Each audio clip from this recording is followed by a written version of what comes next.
My alarm clock, that relentless little square of plastic, blared its usual Saturday morning tune, and my first thought, as always, was the hospital. 12 hours stretched ahead of me, a familiar marathon of beeping machines, hushed conversations, and the constant hum of life on the edge. I slipped out of bed, careful not to disturb Daniel, who was still lost in the peaceful depths of sleep.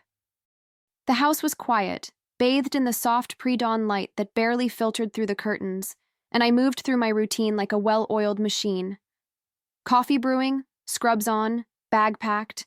It was a dance I knew intimately, a rhythm that had defined my life for years, rooted in my unwavering dedication to my patients and the quiet strength of my marriage.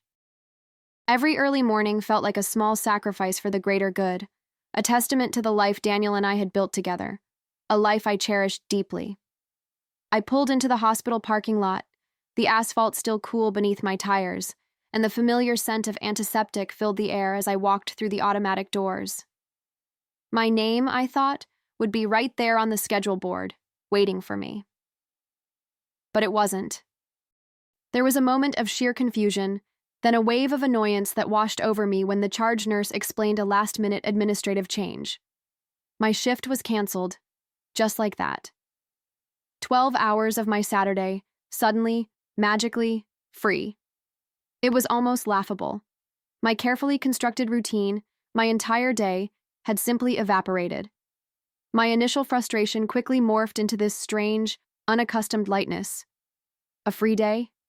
It felt foreign, almost exhilarating. I hadn't had a spontaneous moment in what felt like forever, certainly not a whole day. As the realization truly settled in, a lovely, simple idea began to bloom. Daniel. He was still sound asleep, completely unaware of this unexpected gift of time I'd been given. How long had it been since I'd actually made him breakfast? Really made it, not just grabbed a quick bite before rushing out the door. Years, probably. My demanding schedule usually swallowed every spare moment, leaving little room for such simple domestic joys. The thought brought a genuine soft smile to my lips, a warmth spreading through my chest. I turned my car around, the hospital fading in my rearview mirror, heading home. I was so wrapped up in the anticipation of surprising him, of reclaiming a small piece of our life together, that I never once considered this rare, unbidden freedom might lead me to something far more complicated than a quiet breakfast. It felt like a fresh start, a moment to reconnect, utterly oblivious to the storm gathering just beyond the horizon of my perfect morning. As I turned onto our street, a soft morning light painting everything in shades of rose and gold, I noticed something that made me do a double take. Parked right outside our house, unmistakable in its familiar blue, was Camilla's car. My best friend, my rock since childhood, her beat-up old sedan a constant fixture in my life. A tiny frown creased my forehead. Why was she here so early on a Saturday? My first thought wasn't suspicion, not even close. Maybe she'd stopped by for a quick visit, knowing I'd be at work, or perhaps she needed help with something. My mind raced through innocent possibilities, a flat tire, a forgotten key, anything but the unsettling whisper that was beginning to stir in the quiet morning air. Camilla was family, after all, an extension of my own heart, and the idea of her presence being anything but comforting just didn't compute. I decided to be extra quiet as I approached the front door, still holding on to the idea of surprising Daniel with breakfast. I imagined his sleepy, confused smile turning into delight when he saw me. The key turned silently in the lock, and I slipped inside, the familiar coolness of our home wrapping around me. The air was still, yet I distinctly heard muffled voices, hushed laughter, drifting from the living room. It wasn't the kind of sound you make when someone is sick or in trouble. It was lighter, almost playful. A strange knot began to form in the pit of my stomach, a cold tendril of unease coiling tighter with each silent step I took down the hallway. My heart, which had been so light just moments ago, now pounded a frantic, uneven rhythm against my ribs. My feet seemed to move on their own, drawn by some terrible magnetic force towards the sounds. And then, there it was. The living room, bright with the morning sun, and Daniel and Camilla, locked in a passionate kiss. My husband, my best friend. The world, which moments before had been bathed in sunlight, suddenly imploded, shattering into a million sharp, jagged pieces. I froze, every muscle in my body locking up, unable to move, unable to breathe. It was like watching a slow-motion car crash, except I was inside the car and the impact had already hit. Neither of them had noticed me standing there, a silent observer to the brutal demolition of my reality. The air grew heavy, thick with the unholy truth, and all I could do was stand, a ghost in my own home, as my carefully constructed life crumbled around me. I didn't confront them. Not a word, not a scream, not even a gasp. My body, which had been frozen in that horrific tableau, simply turned and moved.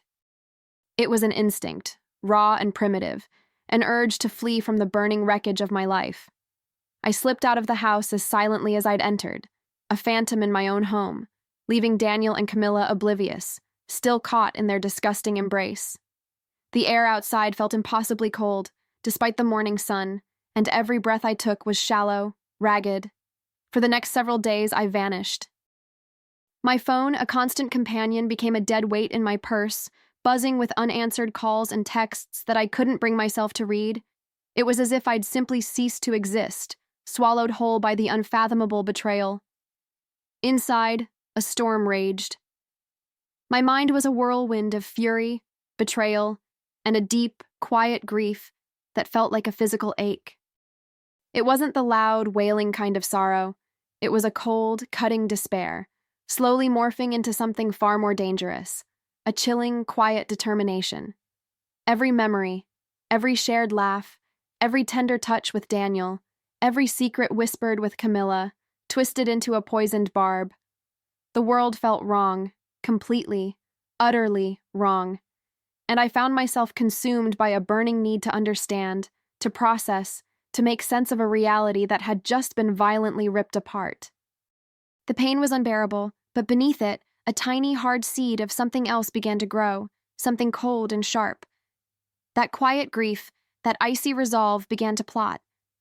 I knew I couldn't just disappear forever, but I also couldn't stay. So, under the cloak of night, when I knew Daniel would be out, I began my clandestine trips home. Each time, I was a silent intruder in my own sanctuary, collecting not just personal items, a favorite book, a worn sweater, but also something far more crucial. I meticulously copied documents, pulled financial records, and with a precision I didn't know I possessed, installed tiny, hidden cameras in key areas.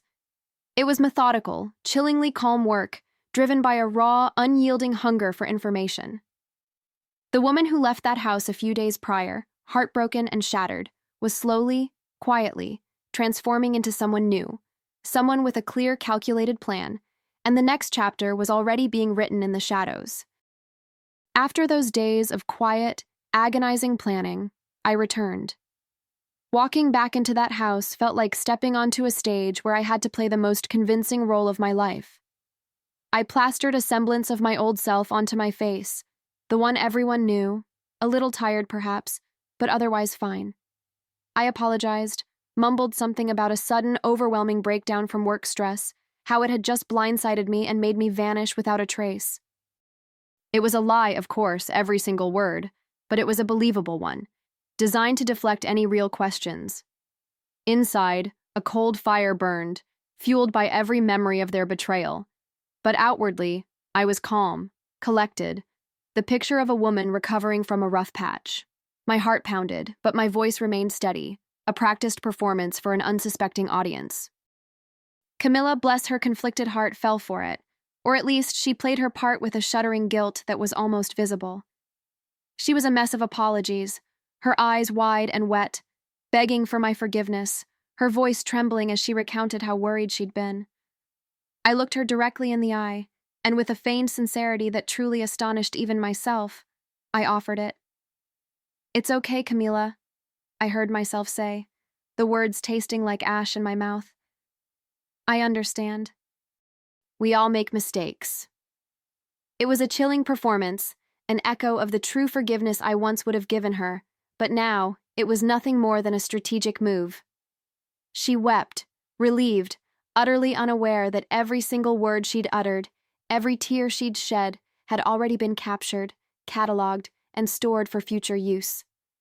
Daniel, oblivious to the deeper currents, was simply relieved. He pulled me into his arms. A hug that once meant safety and comfort now felt utterly hollow, a cruel charade. He murmured reassurances, stroking my hair, his relief palpable, completely unaware that the woman he held knew every single whispered secret, every illicit touch, thanks to the silent witnesses I'd left behind. The irony was bitter, sharp. He thought he was comforting his fragile wife, while I was meticulously tightening the net around him. The trap was beginning to close, slowly, imperceptibly. To celebrate rebuilding trust, I suggested, my voice light, almost playful, we should have a dinner, a real one, with friends and family. His smile was genuine, and in that moment, I knew my deception was complete. The stage was set for the final act, and he, along with Camilla, was walking straight into it. The night of the dinner party arrived, a carefully orchestrated stage for my ultimate reveal. The house, usually a place of quiet comfort, now hummed with the polite chatter of family and friends, all gathered under the pretense of celebrating rebuilding trust. I moved among them, a picture of grace, serving appetizers, refilling drinks, my smile unwavering, my heart a silent drumbeat of anticipation. Daniel was buoyant, Camilla nervously effusive, both playing their parts in my elaborate play, completely unaware of the script I held. The air was thick with unspoken tension, though only I could feel its true weight. As dinner wound down, I stood, a glass tinkling softly as I tapped it, announcing the special video slideshow I'd prepared. A tribute to my relationship with Daniel, I explained, looking at him with what must have seemed like genuine affection. The room quieted, eyes turning to the large screen. The slideshow began, a montage of happy memories, our wedding day, holidays, silly selfies, all set to soft, sentimental music. A few ahs rippled through the room. Daniel squeezed my hand, a look of profound relief on his face. And then, halfway through, the screen flickered. The soft music abruptly cut out, replaced by a chilling silence, and the images shifted. No longer were they innocent pictures of our past. Instead, the hidden camera footage flashed to life, raw and undeniable. There was Daniel, there was Camilla, their faces close, then closer, their kisses unmistakable, their embrace passionate and damning. Gasps erupted, whispers turned into stunned silence, and the pleasant veneer of the evening shattered, leaving only horror in its wake. The faces in the room were a mix of shock, disgust, and dawning comprehension. Daniel and Camilla, frozen in their seats, looked like deer caught in headlights, their betrayal laid bare for everyone to see. My voice, when I spoke, was calm, steady, cutting through the stunned silence like a surgical blade. As you can all see, I said, my gaze sweeping across the horrified faces, I'm filing for divorce. Then came the final, devastating blows, delivered with a detached precision. I've also already sent copies of all this, I gestured to the screen, to their respective employers. Camilla, a school psychologist, and Daniel, a corporate manager, both bound by strict codes of conduct. The implications hung heavy in the air. I picked up my pre-packed suitcase, which I'd discreetly placed by the door. My new job, miles away, was already lined up. As I walked out, leaving behind the wreckage of my old life and the ruins of theirs, a profound sense of empowerment settled over me. It was over. I was free.